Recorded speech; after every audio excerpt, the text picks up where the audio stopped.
Well, we did something here. So we're going on a camping trip, me and my son, and he wants to take the buggy. And we started filling it up with stuff. We had his tent back here. We had sleeping bags back here and a backup battery power supply and stuff. And then we started realizing we don't have room for our clothes. And it's supposed to rain, so we were thinking about bringing like a 10 by 10 and a tarp. So I decided that it's time to probably build some sort of roof rack. And I scavenged stuff that I already had. Alright, so the actual pieces here bolt to where the roof bolts on. If you look in there, there's the bolt, there's the bracket for the roof. Alright, and the front one here, it's a similar setup. There's the little bolt, and there's the bracket that grabs the roof and the windshield frame. I bought those off a gentleman off the Manx Club Facebook page. I don't remember the guy's name, unfortunately, but those work really great. Those clamps that he has for the back and the front piece here, the roof has been solid as can be. So that's my mounting points. Can't put a huge amount of weight in here because obviously the front windshield is just mounted with the dash frame. All right. So there's not massive support there. It only has like the one bolt hole. It doesn't have the two like the earlier model Manx had.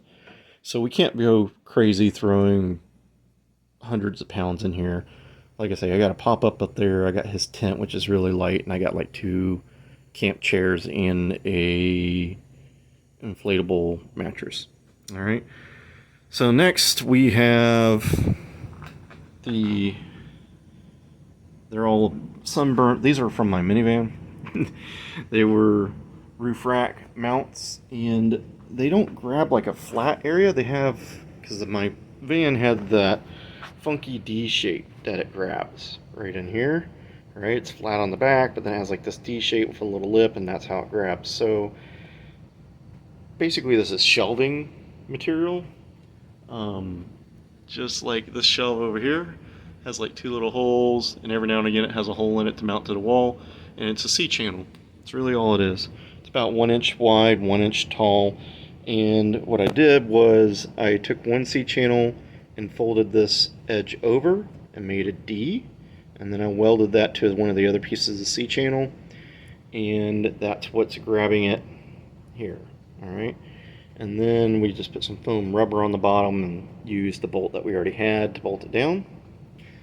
And then I got a little piece of cable here as a safety, just in case somehow this thing comes off. It's really on there. It's actually gripped on there really well. Better than I thought it would be. But since these were narrower than like the van, which is way out here, we had to cut off about 18 inches or so. So this thing's like extruded aluminum. It's got a little grippy thing on it. They probably don't only make this thing anymore, to tell you the truth. It's probably 10 years old. As you can see, it's got all the mold on it. But I cut the sections out that I needed. The front is narrower than the back. The back is wider.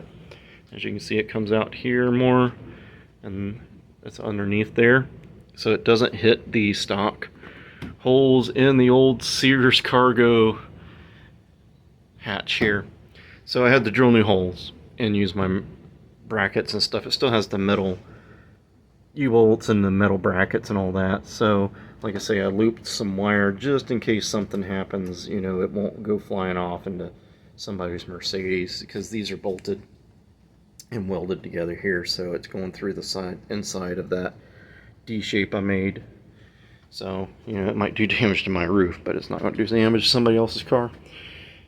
But that opens up a lot of space, because now, like I say, we can put the tent, we can put the pop-up canopy, some chairs and all that stuff in there, which I had everything back.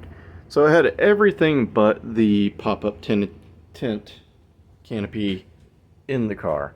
It actually was fitting, but I realized by the time we pack our clothes, it was going to be in the windows and stuff, and I just didn't want to deal with that.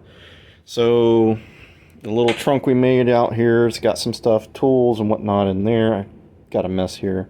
I'm going to try and wire up my reverse lights and my reverse light camera before we go. But we're going to take this thing for a little camping trip. We'll see how it does. And we'll find out more things that we need to fix. But so far, I have not driven it with this on there. And I expect it to make a heckalacious noise up there.